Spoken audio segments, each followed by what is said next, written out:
para diagnosticar un paciente hipertiroideo. Empezamos con la definición. El hipertiroidismo sabemos que es la sobreproducción y secreción excesiva de hormonas tiroideas por parte de la propia glándula tiroides, y denominamos tirotoxicosis al estado clínico o el conjunto de síntomas derivados del exceso de hormonas tiroideas sin importar su origen. Si no siempre la tirotoxicosis se debe a un hipertiroidismo. Dentro de las causas del hipertiroidismo tenemos por estimulación excesiva del receptor de TSH, la más común y la más frecuente, ya lo vamos a ver en epidemiología, es la enfermedad de Graves, pero también están los hipertiroidismos asociados a embarazos, las enfermedades trofoblásticas, algunos hipertiroidismos familiares con receptores de TSH mutantes, adenomas hipofisarios, y después las segundas causas más comunes son las secreciones autónomas de hormonas tiroideas por bocios, el bocio tóxico multinodular y el adenoma tiroideo dentro de los más comunes, las destrucciones de otras causas por destrucción de folículos con liberación de hormonas. Muchas veces estos son hipertiroidismos transitorios, vemos una curva y después son pacientes que van al hipotiroidismo, y las fuentes externas, las fuentes extratiroideas que pueden producir hormona tiroidea, como son la automedicación tiroidea con hormona tiroidea, los alimentos y suplementos que contienen excesos de hormonas, la sobreexpresión, sobrereposición iatrógena en los casos de pacientes que están sobremedicados. Dentro de ellos tenemos que los hipertiroidismos los podemos clasificar en hipertiroidismos manifiestos y subclínicos. El hipertiroidismo manifiesto, que es el clínicamente evidente, tiene una prevalencia del 0,2 al 0,5%, y el subclínico sí que es asintomático, con síntomas leves, y es habitualmente el que se detecta en un estudio de rutina, de un 0,7 a un 1%. Siempre la frecuencia es mayor en mujeres que en hombres. En la forma clínica afecta al 0,8% de las mujeres y el 0,5% a los hombres. Y lo que comentaba hoy, la enfermedad de Graves es la causa más común de hipertiroidismo, ¿sí? Siendo el 60 al 70% de los casos. Y a esto lo sigue el bocio multinodular y los nódulos tiroideos hiperreactivos. Dentro de todas las manifestaciones y clínicas del hipertiroidismo hay que tener presente la tormenta tiroidea o la crisis tirotóxica, ¿sí? Que es una emergencia médica poco frecuente, pero potencialmente mortal. Sí, ya lo vamos a hablar, pero tiene una mortalidad de alrededor del 20 a 30%. Tiene una incidencia anual baja, ¿sí? Del 0,2 a 1,4 casos por 100.000 habitantes, y es a 1 a 2% de los pacientes hospitalizados por tirotoxicosis. Bueno, esto es un poquito para ver el tema de la enfermedad de Graves, al ser la más frecuente. Sabemos que es multifactorial, tenemos el factor es más frecuente en el sexo femenino, hay factores inmunológicos, factores genéticos y factores del ambiente que hacen que se manifieste la enfermedad. Dentro de los factores ambientales tenemos que tener presente lo que es el tabaquismo, las terapias inmunomoduladoras hoy en día, que están muy en boga en distintos tratamientos reumatológicos sobre todo y oncológicos, el estrés y el exceso de yodo en las dietas. En cuanto al cuadro clínico, tenemos manifestaciones generales que en general son consecuencia del aumento del metabolismo basal, del incremento del consumo de oxígeno y la potenciación de la actividad catecolinérgica que es inducida por el exceso de hormonas. No voy a hablar mucho de la fisiopatología porque hablé acá con la parte bioquímica y me dijo que iba a dar una pequeña introducción a eso, así que para no ser repetitivas, simplemente quería nombrar los motivos por los que tenemos estos síntomas. Los síntomas generales, lo más común: pérdida de peso, intolerancia al calor, hiperhidrosis, fatiga, debilidad muscular proximal, nerviosismo e hiperactividad, temblor finodistal e insomnio. Algunos de ellos tienen más que ver con el aumento del metabolismo, como la pérdida de peso, ¿sí? La intolerancia al calor, la hiperhidrosis y la fatiga y la debilidad muscular proximal, que tiene mucho que ver con el hipercatabolismo y se produce una gran pérdida de masa ósea, igual que la pérdida de peso. Se ve dificultad para subir, la debilidad muscular predomina sobre todo en cinturas escapular y pelviana, y se nota cuando hay debilidad para levantarse de una silla, peinarse, subir escaleras, ¿sí? En cuanto a al nerviosismo, al temblor fino distal y el insomnio, están más relacionados con la hiperactividad adrenérgica. Esto después, si quieren, lo pasamos, pero para no repetir todo. Después, según la edad, también se puede ver algún fenotipo clínico. En general, en los pacientes jóvenes se nota más la hiperactividad, la ansiedad, la sudoración, el temblor, o sea, están más manifiestos los síntomas relacionados con las catecolaminas, y en el adulto mayor se ve más debilidad, pérdida de peso, apatía, deterioro funcional, y muchas veces no hay temblor ni hiperactividad evidente. Ya después lo vamos a mencionar con más detalle, pero es lo que se llama el hipertiroidismo apático. Yendo ya a los sistemas, dentro de las manifestaciones cardiovasculares, lo más frecuente son las palpitaciones, taquicardia, fibrilación auricular, aumento del volumen sistólico y el gasto cardíaco, aumento del flujo sanguíneo, consumo de oxígeno coronario, disminución de la capacidad del ejercicio, y menos frecuente es la insuficiencia, pero de mayor gravedad, insuficiencia cardíaca, infarto agudo de miocardio, riesgo tromboembólico aumentado y miocardiopatías tirotóxicas, que suelen ser reversibles al mejorar los niveles hormonales. Dentro de las manifestaciones del sistema nervioso central, lo más común: nerviosismo, irritabilidad, ansiedad, inquietud. Hay reacciones conductuales ante todo tipo de estímulos que suelen ser exageradas, ¿sí? Reacciones exageradas a las situaciones. También se puede combinar con inestabilidad emocional, hasta en general producir cambios en la personalidad. Y en algunos pacientes ya lleva un patrón emocional de manía o euforia, y en otros la hiperactividad al revés, genera un estado de agotamiento, fatiga profunda y astenia. Pueden llegar a tener alucinaciones visuales, auditivas, psicosis manifiestas, ¿sí? Desorientación, afasia, movimientos coreotetóxicos, síntomas sugestivos de encefalitis o episodios de hemiparesia o parálisis vulvar. En el electroencefalograma se ve el aumento de la actividad de ondas rápidas y ocasionalmente ráfagas de ondas de espiga alta. Estos últimos síntomas son menos frecuentes, como los dividimos los otros, pero bueno, revisten más gravedad, y todos estos síntomas que estamos nombrando después hay que tenerlos presentes en los casos de que cuando queremos diagnosticar, por ejemplo, una crisis tirotóxica, una tormenta tiroidea, tienen mayor peso. Dentro de las neuromusculares, lo que se ve es una miastenia leve, debilidad, atrofia muscular profunda, especialmente, como dije, en los grupos musculares proximales. Puede confundirse con un cuadro de polimiositis, temblor fino, hiperreflexia, sarcopenia y parálisis periódicas hipocalémicas. Muchas veces estos son generan ingresos hospitalarios, las parálisis. En el sistema esquelético lo que nosotros vemos es una disminución, una pérdida de masa ósea, ¿sí? Y un mayor riesgo de fractura independientemente de la edad y del sexo del paciente, ¿sí? Siempre se ve en relación a la edad del paciente disminución. Cuando estos procesos de tirotoxicosis se prolongan durante varios años, puede haber osteoporosis grave. En general, los niveles de calcio en sangre son normales, pero pueden elevarse y producir náuseas, vómitos, aunque es muy raro el daño renal.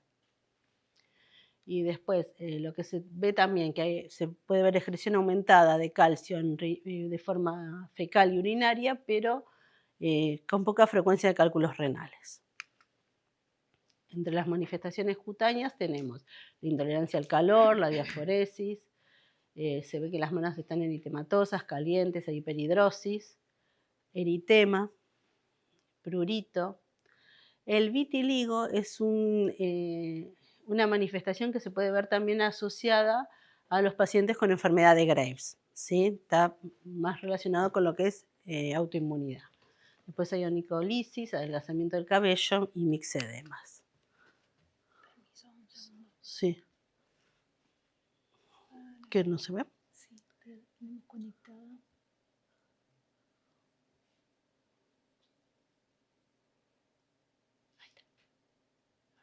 Ahora sí. Bueno.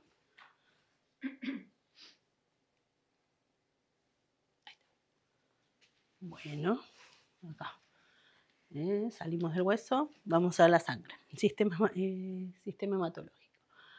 Linfadenopatías generalizadas, agrandamiento del timo, se puede ver, linfocitosis y neutropenia.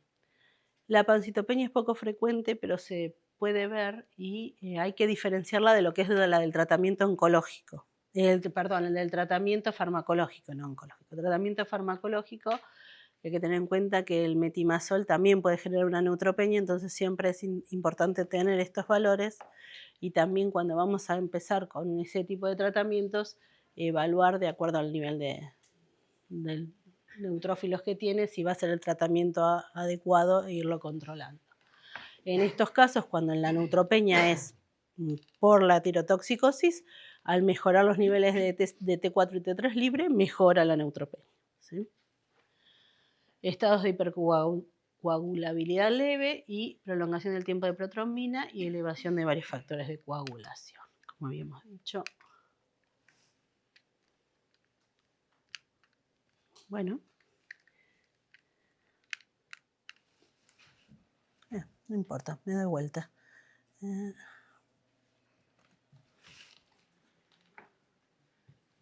¿Será que...? A ver, ¿para qué? Hay que ponerlo acá. Ah, de ahí, directamente Sí, ahí. acá, Sí, ahí está. ¿Estábamos bien? Sí, ahí.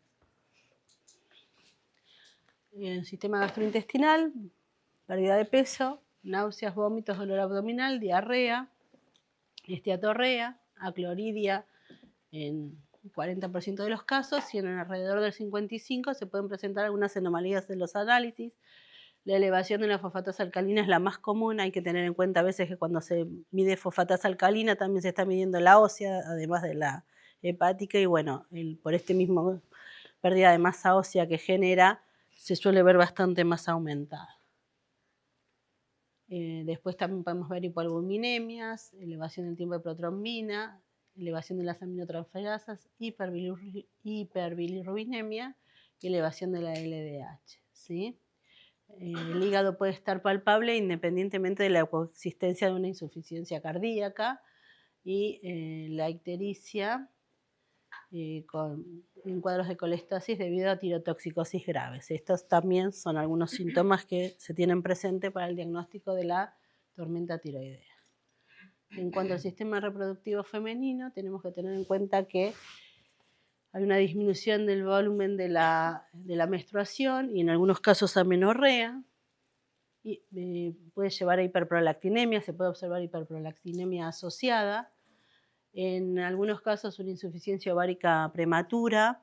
En estos casos en general también está más asociado a la enfermedad de Graves y está relacionado con los síndromes poliglandulares autoinmunes, sobre todo el tipo 3.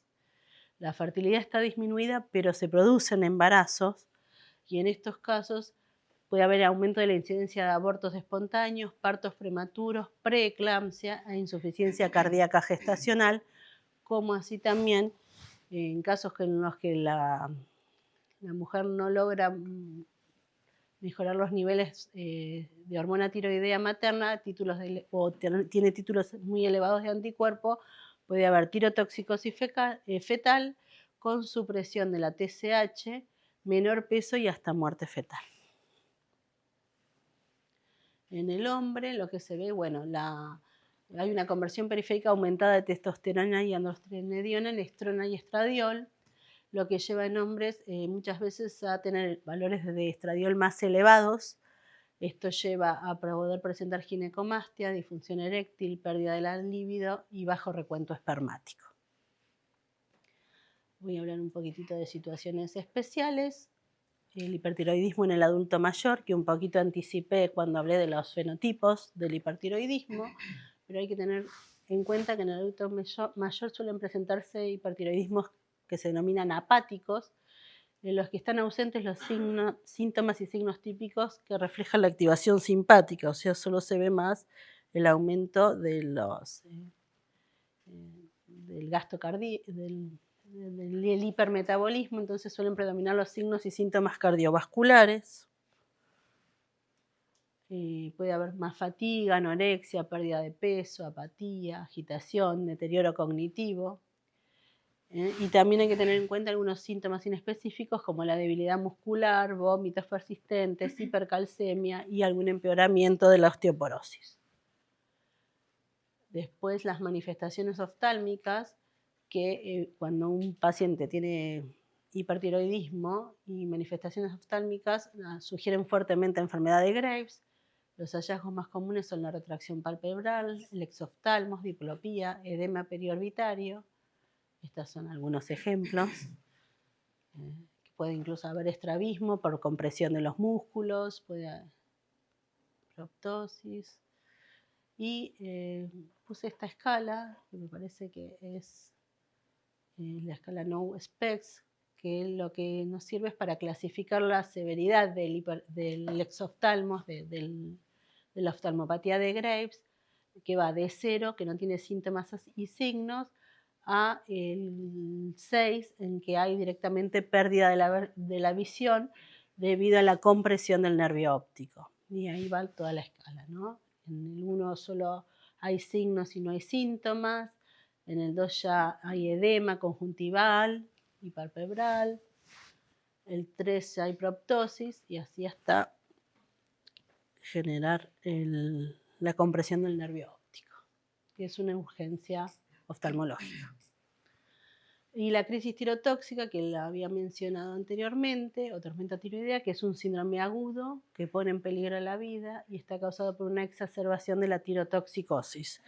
Habitualmente, actualmente no es frecuente, debido a que en general los pacientes se diagnostican más precozmente, pero igual necesita un diagnóstico y una atención médica urgente.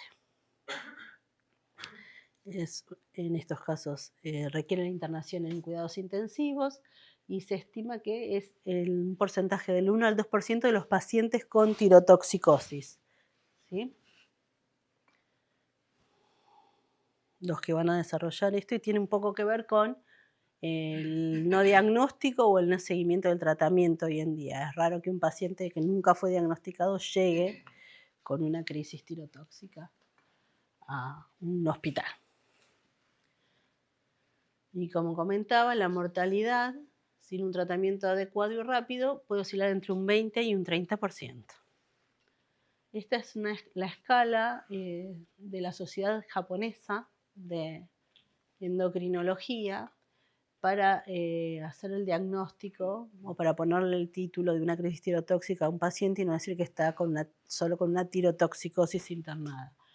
Lo primero, obviamente, el prerequisito es que tenga valores de T3 y T4 elevados, y después, dentro de los síntomas, como les iba comentando, son por ejemplo, manifestaciones del sistema nervioso, ya estamos hablando de delirio, psicosis, letargo, coma, fiebre más de 38, taquicardia más de 130 latidos por minuto, insuficiencia cardíaca, edema agudo de pulmón, estertores húmedos hasta la mitad del campo pulmonar, shock cardiogénico y manifestaciones gastrointestinales como náuseas, vómitos, diarrea o una bilirrubina de más de 3. Teniendo el prerequisito de los valores de hormonas elevados, podemos decir que hay una tormenta tiroidea definida si tenemos la tirotoxicosis, una manifestación del sistema nervioso central y acompañados de fiebre, taquicardia o insuficiencia cardíaca o manifestaciones gastrointestinales. O una combinación alternativa es que no tenga manifestaciones del sistema nervioso central, pero tenga 3 de todos los otros 4 requisitos que quedan.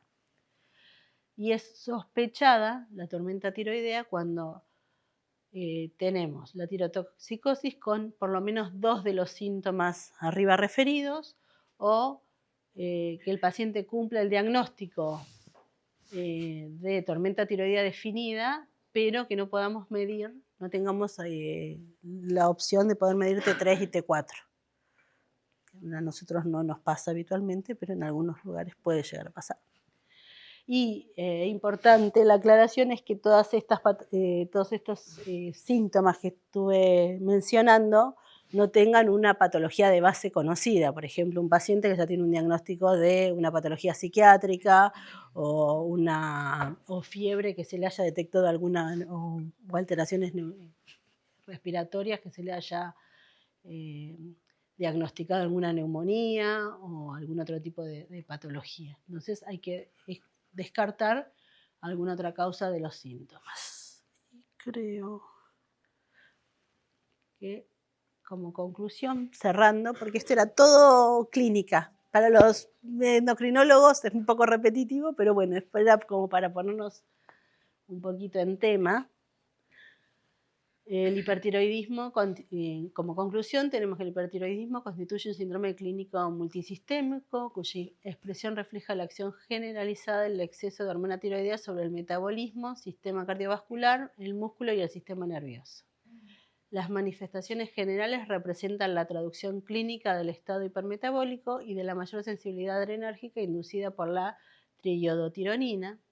La expresión clínica es heterogénea y depende de la edad, la etiología, la duración de la enfermedad y la susceptibilidad individual. Los adultos mayores pueden manifestar manifestaciones oligosintomáticas o apáticas.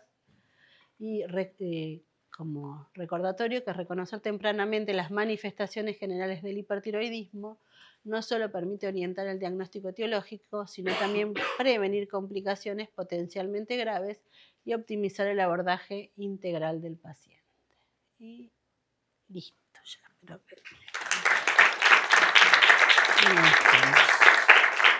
Bueno,